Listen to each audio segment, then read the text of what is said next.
రాసి పెట్టుకొని అప్పుడు మాట్లాడండి, అంతేగాని ఇన్స్టెంట్గా మాట్లాడాలంటే కష్టమవుతుంది. అధ్యక్ష, విద్యాశాఖ మంత్రిగా గౌరవనీయులు సబితా ఇంద్రారెడ్డి గారు పనిచేసినారు అధ్యక్ష. వారి 5 సంవత్సరాల కాలంలో కానీ, లాస్ట్ 5 ఇయర్స్లో కానీ, అంతకుముందు టీఆర్ఎస్ వచ్చి 5 ఇయర్స్లో కానీ, 10 ఇయర్స్లో ఎప్పుడు కూడా మరి బ్రేక్ఫాస్ట్ పెట్టాలనే ఆలోచన రాలేదు అధ్యక్ష. 10 సంవత్సరాలలో వాళ్ళు బ్రేక్ఫాస్ట్ ఎప్పుడు మొదలుపెట్టిరంటే అక్టోబర్ 6వ తారీఖు నాడు మొదలుపెట్టిరు అధ్యక్ష. అక్టోబర్ 9వ తారీఖు నాడు ఎలక్షన్ నోటిఫికేషన్ వచ్చింది అధ్యక్ష. కేవలం ఎన్నికల కోసం మీరు పెట్టినటువంటి ఈ యొక్క స్కీమ్ అధ్యక్ష. నిజంగా విద్యార్థుల మీద ప్రేమ ఉంటే మరి 10 ఇయర్స్లో కనీసం 5 సంవత్సరాల ముందు కూడా పెట్టలేదు కాబట్టి విద్యార్థులకు పెట్టేటువంటి అల్పాహారాన్ని కూడా ఎన్నికలలో ఏ రకంగా ఉపయోగించుకోవాలనే ఆలోచన తప్ప ఇంకొకటి కాదు. అది కూడా కొన్ని స్కూళ్ళలోనే ఈ యొక్క అల్పాహారం స్కీము అది కూడా అక్టోబర్ 6వ తారీఖు నాడు ప్రారంభిస్తే అక్టోబర్ 9వ తారీఖు నాడు నోటిఫికేషన్ వచ్చింది అసెంబ్లీ ఎన్నికలకు. 3 రోజుల ముందు ప్రారంభించారు.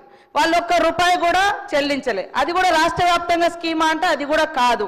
ఆ 3.5 కోట్లు కూడా బిల్స్ పెండింగ్ ఉంటే మన ప్రభుత్వం వచ్చిన తర్వాతనే క్లియర్ చేయడం జరిగింది అధ్యక్ష.